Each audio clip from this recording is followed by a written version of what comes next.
풀은 마르고 꽃은 시드나 우리 하나님의 말씀은 영원히 서 있다. 복음잡화점 성경 통독 68일째에 오신 여러분 환영합니다.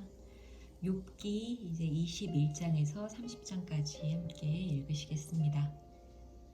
욥기 21장. 욥의 대답. 욥이 대답하였다. 너희는 내 말을 건성으로 듣지 말아라. 너희가 나를 위로할 생각이면 내가 하는 말에 귀를 기울여라. 그것이 내게는 유일한 위로이다. 내게도 말할 기회를 좀 주어라.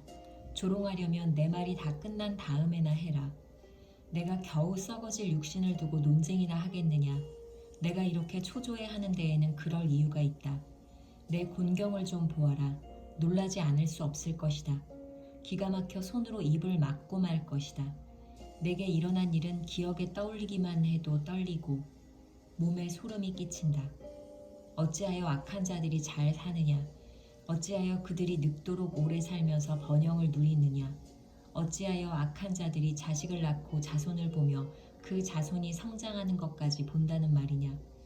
그들의 가정에는 아무런 재난도 없고 늘 평화가 깃들며 하나님마저도 채찍으로 치시지 않는다. 그들의 수소는 틀림없이 새끼를 베게 하며 암소는 새끼를 벨 때마다 잘도 낳는다. 어린 자식들은 바깥에다가 풀어놓으면 양떼처럼 뛰논다.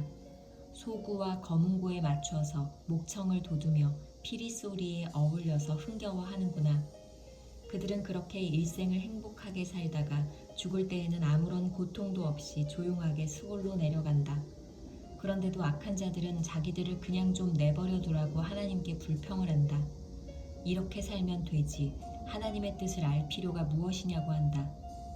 전능하신 분이 누구이기에 그를 섬기며 그에게 기도한다고 해서 무슨 도움이 되겠느냐고 한다. 그들은 자기들의 성공이 자기들 힘으로 이룬 것이라고 주장하지만 나는 그들의 생각을 용납할 수 없다. 악한 자들의 등불이 꺼진 일이 있느냐? 과연 그들에게 재앙이 닥친 일이 있느냐? 하나님이 진노하시어 그들을 고통에 빠지게 하신 적이 있느냐? 그들이 바람에 날리는 검불과 같이 된 적이 있느냐? 폭풍에 날리는 겨와 같이 된 적이 있느냐? 너희는 하나님이 아버지의 죄를 그 자식들에게 갚으신다 하고 말하지만 그런 말 말아라. 죄 지은 그 사람이 벌을 받아야 한다. 그래야만 그가 제 죄를 깨닫는다. 죄인은 제 스스로 망하는 꼴을 제 눈으로 보아야 하며 전능하신 분께서 내리시는 진노의 잔을 받아 마셔야 한다. 무너진 삶을 다 살고 죽을 때가 된 사람이라면 제 집에 관해서 무슨 관심이 더 있겠느냐. 하나님은 높은 곳에 있는 자들까지 심판하는 분이신데 그에게 사람이 감히 지식을 가르칠 수 있겠느냐. 어떤 사람은 죽을 때까지도 기력이 정정하다. 죽을 때에도 행복하게 편안하게 죽는다. 평소에 그의 몸은 어느 한 곳도 영양이 부족하지 않으며 뼈마디마다 생기가 넘친다. 그러나 어떤 사람은 행복하고는 거리가 멀다. 고통스럽게 살다가 고통스럽게 죽는다. 그러나 그들 두 사람은 다 함께 티끌 속에 눕고 말며 하나같이 구더기로 덮이는 신세가 된다. 너희의 생각을 내가 다 잘 알고 있다. 너희의 속셈은 나를 해하려는 것이다. 너희의 말이 새도 부리던 자의 집이 어디에 있으며 악한 자가 살던 집이 어디에 있느냐 한다. 너희는 세상을 많이 돌아다닌 견문 넓은 사람들과 말을 해본 일이 없느냐? 너희는 그 여행자들이 하는 말을 알지 못하느냐? 그들이 하는 말을 들어보아라. 하나님이 진노하셔서 재앙을 내리셔도 항상 살아남는 사람은 악한 자라고 한다. 그 악한 자를 꾸짖는 사람도 없고 그가 저지른 대로 징벌하는 이도 없다고 한다. 그가 죽어 무덤으로 갈 때에는 그 화려하게 가꾼 무덤으로 갈 때에는 수도 없는 조객들이 장례 행렬을 따르고 골짜기 흙마저 그의 시신을 부드럽게 덮어준다고 한다. 그런데 어찌하여 너희는 빈말로만 나를 위로하려 하느냐? 너희가 하는 말은 온통 거짓말뿐이다. 욥기 22장. 엘리바스의 세 번째 발언. 대만 사람 엘리바스가 대답하였다. 사람이 하나님께 무슨 유익을 끼쳐드릴 수 있느냐? 아무리 슬기로운 사람이라고 해도 그분께 아무런 유익을 끼쳐드릴 수가 없다. 내가 올바르다고 하여 그것이 전능하신 분께 무슨 기쁨이 되겠으며 내 행위가 온전하다고 하여 그것이 그분께 무슨 유익이 되겠느냐. 네가 하나님을 경외한 것 때문에 하나님이 너를 책망하시며 너를 심판하시겠느냐. 오히려 네 죄가 많고 네 죄악이 끝이 없으니 그러한 것이 아니냐. 네가 까닭없이 친족의 재산을 압류하고 옷을 빼앗아 헐벗게 하고 목마른 사람에게 마실 물 한 모금도 주지 않고 배고픈 사람에게 먹을 것도 주지 않았기 때문이 아니겠느냐. 너는 권세를 이용하여 땅을 차지하고 지위를 이용하여 이 땅에서 거들먹거리면서 살았다. 너는 과부들을 빈손으로 돌려보내고 고아들을 혹사하고 학대하였다. 그러기에 이제 네가 온갖 올무에 걸려들고 공포에 사로잡힌 것이다.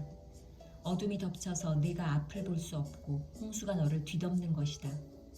하나님이 하늘 높은 곳에 계시지 않느냐. 저 공중에 높이 떠있는 별들까지도 하나님이 내려다보고 계시지 않느냐. 그런데도 너는 하나님이 무엇을 아시겠으며 검은 구름 속에 숨어 계시면서 어떻게 우리를 심판하실 수 있겠느냐. 짙은 구름의 구가 둘러싸여 어떻게 보실 수 있겠느냐. 다만 하늘에서만 왔다 갔다 하실 뿐이겠지 하는구나. 너는 아직도 옛 길을 고집할 셈이냐. 악한 자들이 걷던 그 길을 고집할 셈이냐. 그들은 때가 되기도 전에 사로잡혀갔고 그 기초가 무너져서 강물에 떠내려가 버렸다. 그런데도 그들은 하나님께 말하기를 우리를 좀 그냥 내버려 두십시오. 전능하신 분이라고 하여 우리에게 무슨 일을 더 하실 수 있겠습니까? 하였다. 그들의 집에 좋은 것을 가득 채워주신 분이 바로 하나님이신데도 악한 자들이 그런 생각을 하다니 나는 이해할 수가 없다. 그런 악한 자가 형벌을 받을 때에 의로운 사람이 그것을 보고 기뻐하며 죄 없는 사람이 그것을 보고 비웃기를 과연 우리 원수는 전멸되고 남은 재산은 불에 타서 없어졌다 할 것이다. 그러므로 너는 하나님과 화해하고 하나님을 원수로 여기지 말아라. 그러면 하나님이 너에게 은총을 베푸실 것이다. 하나님이 친히 말씀하여 주시는 교훈을 받아들이고 그의 말씀을 네 마음에 깊이 간직하여라. 전능하신 분에게로 겸손하게 돌아가면 너는 다시 회복될 것이다. 온갖 불의한 것을 네 집안에서 내버려라. 황금도 티끌 위에다가 내버리고 오빌의 정금도 계곡의 돌바닥 위에 내던져라. 그러면 전능하신 분이 네 보물이 되시고 산더미처럼 쌓이는 은이 되실 것이다.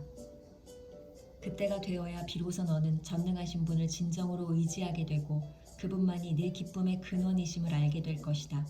내가 그분에게 기도를 드리면 들어주실 것이며 너는 서원한 것을 다 이룰 것이다. 하는 일마다 다 잘되고 빛이 내가 걷는 길을 비추어 줄 것이다. 사람들이 쓰러지거든 너는 그것이 교만 때문이라고 일러주어라. 하나님은 겸손한 사람을 구원하신다. 그분은 죄 없는 사람을 구원하신다. 너도 깨끗하게 되면 그분께서 구해 주실 것이다.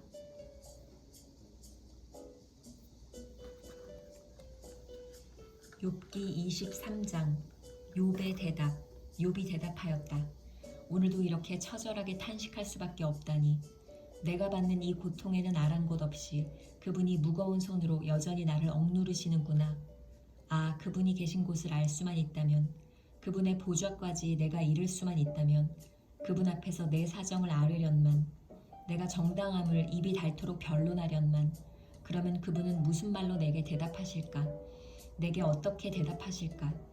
하나님이 힘으로 나를 억누르실까? 그렇지 않을 것이다. 내가 말씀을 드릴 때에 귀를 기울여 들어주실 것이다. 내게 아무런 잘못이 없으니 하나님께 떳떳하게 말씀드릴 수 있을 것이다. 내 말을 다 들으시고 나서는 단호하게 무죄를 선언하실 것이다. 그러나 동쪽으로 가서 찾아보아도 하나님은 거기에 안 계시고 서쪽으로 가서 찾아보아도 하나님을 뵐 수가 없구나. 북쪽에서 일을 하고 계실 터인데도 그분을 뵐 수가 없고 남쪽에서 일을 하고 계실 터인데도 그분을 뵐 수가 없구나. 하나님은 내가 발 한번 옮기는 것을 다 알고 계실 터이니 나를 시험해 보시면 내게 흠이 없다는 것을 아실 수 있으련만. 내 발은 오직 그분의 발자취를 따르며 하나님이 정하신 길로만 성실하게 걸으며 길을 벗어나서 방황하지 않았건만. 그분의 입술에서 나오는 계명을 어긴 일이 없고 그분의 입에서 나오는 말씀을 늘 마음속 깊이 간직하였건만.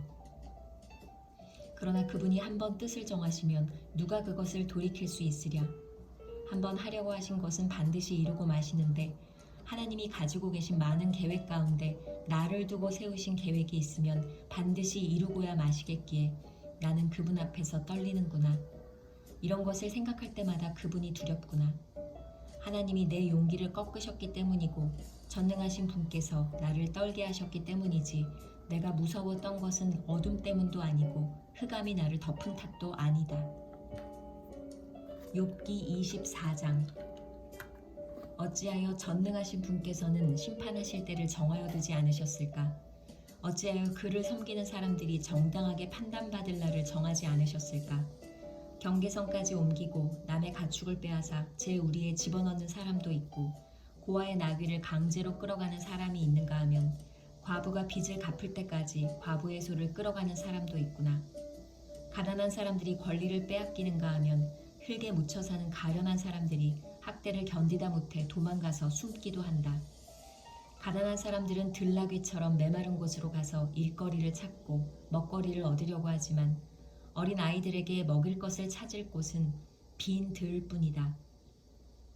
가을거지가 끝난 남의 밭에서 이삭이나 줍고 악한 자의 포도밭에서 남은 것이나 긁어 모은다. 잠자리에서도 덮을 것이 없으며 추위를 막아줄 이불 조각 하나도 없다. 산에서 쏟아지는 소낙비에 젖어도 비를 피할 곳이라고는 바위 밑밖에 없다. 아버지 없는 어린아이를 노예로 빼앗아가는 자들도 있다. 가난한 사람이 빚을 못 갚는다고 자식을 빼앗아가는 자들도 있다. 가난한 사람들은 입지도 못한 채로 헐벗고 다녀야 한다. 곡식단을 지고 나르지만 굶주림에 허덕여야 한다. 올리브로 기름을 짜고 포도로 포도주를 담가도 그들은 여전히 목말라 한다. 성읍 안에서 상처받은 사람들과 죽어가는 사람들이 소리를 질러도 하나님은 그들의 간구를 못 들은 채 하신다. 빛을 싫어하는 사람들이 있다. 그들은 빛이 밝혀주는 것을 알지 못하며 빛이 밝혀주는 길로 가지 않는다. 살인하는 자는 새벽에 일어나서 가난한 사람과 궁핍한 사람을 죽이고 밤에는 도둑질을 한다. 가늠하는 자는 저물기를 바라며 사람들이 눈치채지 못할 것이라고 생각하며 얼굴을 가린다. 도둑들은 대낮에 털 집을 보아두었다가 어두워지면 벽을 뚫고 들어간다. 이런 자들은 하나같이 밝은 한낮에는 익숙하지 못하다. 그들은 한낮을 무서워하고 오히려 어둠 속에서 평안을 누린다. 악한 사람은 홍수에 떠내려간다. 그의 밭에는 하나님의 저주가 내리니 다시는 포도원에 갈 일이 없을 것이다. 날이 가물고 무더워지면 눈 녹은 물이 증발하는 것 같이 죄인들도 그렇게 수월로 사라질 것이다. 그러면 그를 낳은 어머니도 그를 잊고 구더기가 그를 달게 먹는다. 아무도 그를 다시 기억하지 않는다. 악은 결국 잘린 나무처럼 멸망하고 마는 것이다. 과부를 등쳐먹고 자식 없는 여인을 학대하니 어찌 이런 일이 안 일어나겠느냐. 하나님이 그분의 능력으로 강한 사람들을 휘어잡으시니 그가 한번 일어나시면 악인들은 생명을 건질 길이 없다. 하나님이 악한 자들에게 인정을 주셔서 그들을 평안하게 하여 주시는 듯 하지만 하나님은 그들의 행동을 낱낱이 살피신다. 악인들은 잠시 번영하다가 곧 사라지고 풀처럼 마르고 시들며 곡식 이삭처럼 잘리는 법이다. 내가 한 말을 부인할 사람이 누구냐? 내가 한 말이 모두 진실이 아니라고 공격할 자가 누구냐? 욥기 25장. 빌닷의 세 번째 발언. 수아 사람 빌닷이 대답하였다. 하나님께서는 주권과 위엄이 있으시다. 그분은 하늘나라에서 평화를 이루셨다. 그분이 거느리시는 군대를 헤아릴 자가 누구냐? 하나님의 빛이 가서 닿지 않는 곳이 어디에 있느냐? 그러니 어찌 사람이 하나님 앞에서 의롭다고 하겠으며 여자에게서 태어난 사람이 어찌 깨끗하다고 하겠는가? 비록 달이라도 하나님에게는 밝은 것이 아니며 별들마저 하나님이 보시기에는 청명하지 못하거늘 하물며 구더기 같은 사람, 벌레 같은 인간이야 말할 나위가 있겠는가?